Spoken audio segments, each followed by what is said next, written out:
What's up, YouTube? How you doing? So we're gonna talk about these Game 2 losers: Warriors, Heat, Magic. Where do you want me to start? Well, Jimmy Butler getting hurt. That is about gonna be a wrap for Golden State. Yes, Steph can win a game or two, but they don't have enough offense. Houston is young, wiry. Udoka's brand of physicality. They just couldn't score the first game. They scored this game. Jalen Green went off. You know, Draymond Green with his antics. We don't know, but the thing about it is they can't mess with what Houston's putting down. Houston is digging and skirting, getting around. It's going to be a gritty series. And if Jimmy Butler ain't there, I don't like Golden State's chances. As much as I like Steph Curry a lot, and he got his work cut out because they don't have no scoring. They can defend to an extent, but they can't score. And without Jimmy Butler, that could pretty much be a flip right there because they weren't expected to go deep. With Jimmy Butler, they might have snuck, but this is going to be tough. And Steph is going to have 2 and 3 people on him, so which he's used to. But the problem is Golden State just can't score no points. They can't create enough offense. They got to do too much. They got to bring Kumingas in. They got too much to do. Their work is cut off from them. I think the Rockets are underappreciated. I know Udoka keeps bringing the energy, and there's a reason why they were second in the West for a reason. People going to find out one way or the hard way. I am not playing. Jalen Green can play like that. Sunguys plays like that. They get anything with obviously with Dylan Brooks and intensity. That's a problem. Even if Jimmy Butler's playing, this is a tough series. Don't treat the Rockets like they lightweights. They physical, and Udoka knows how to coach. Don't sleep. I'm telling you. The Heat, that's my team, but we ain't got no chance. We ain't got no business even being there. Donovan Mitchell had an incredible game. They hit all those threes. They're playing like we did a few years ago, but they got better intensity. Tyler Hero at 30 plus points. Bam only at 11. Wiggins, you don't have enough firepower to counter Atlanta. Cleveland. You don't have enough firepower to counter Cleveland. When they are hitting on all cylinders, one thing about the Cavaliers is this.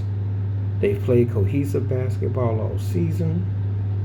They have played a team brand of ball.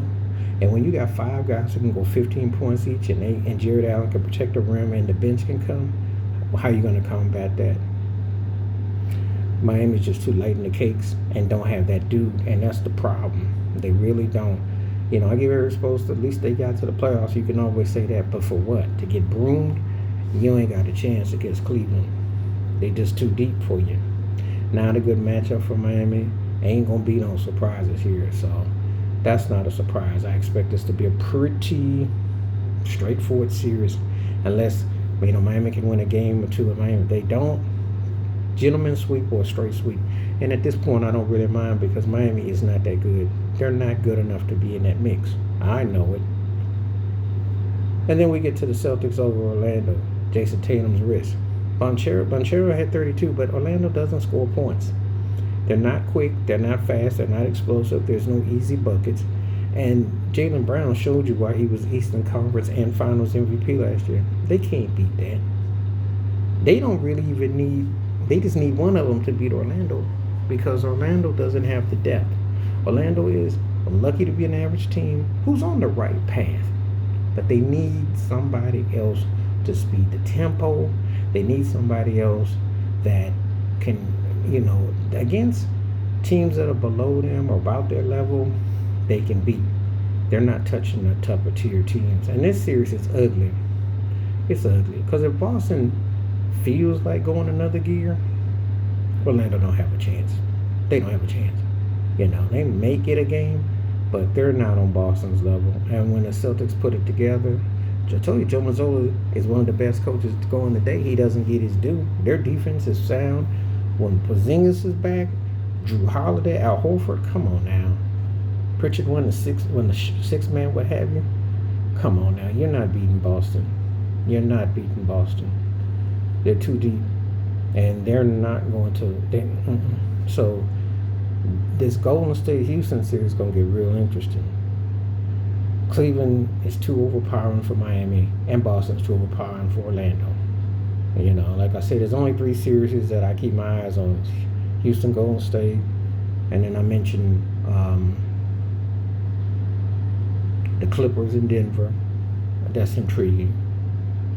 And I'm trying to think. There was one more other series that comes to mind that piqued my interest.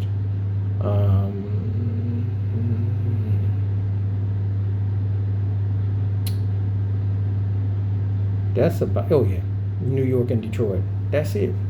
New York, Detroit, Houston, Golden State, and Denver and the Clippers. Yeah. And two of those series that interest me are in the West. Only one of these is because, New York, Detroit. The rest of it, if things go one way or the other, it don't really pique my interest. So, being real. Anyway, that's game 2 losers in the playoffs. Let me know your thoughts and your takes. Please hit like, subscribe, welcome thoughts, comments, and I do respond. Thank you. Wash your hands. Keep your mind clear. Watch out for another. Share if you like it. The membership. Stay safe, stay blessed, stay woke, stay free. I'm out. Peace.